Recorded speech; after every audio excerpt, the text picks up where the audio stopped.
The Monet platform gives you access to a suite of measurements revealing real-time biofeedback, real-time sentiment responses, and traditional brand survey performance that all fit together in a content-centric framework. The platform is nimble enough for small, one-off, testing needs, yet robust enough to launch and learn from larger research projects. As a working example, Monet will take you through the setup, launch, and results analysis for TikTok video testing. Using Monet's simple test setup, videos from a brand's TikTok channel are uploaded to the platform.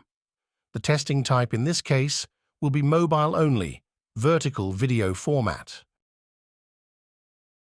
For this project, because we are testing content from TikTok, each video will be viewed by a panel-provided sample of 118 34-year-olds, with each sample balanced for age and gender.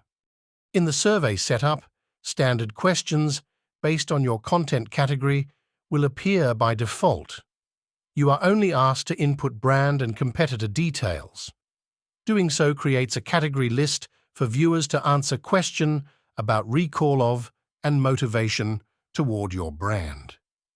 General equity associations for your category are also provided. With a list of videos in hand and Monet's test clone function, 20 videos can be uploaded, named, programmed, and launched for testing in less than 30 minutes. In this example, results for all 20 tests were then available on the platform within 2 days.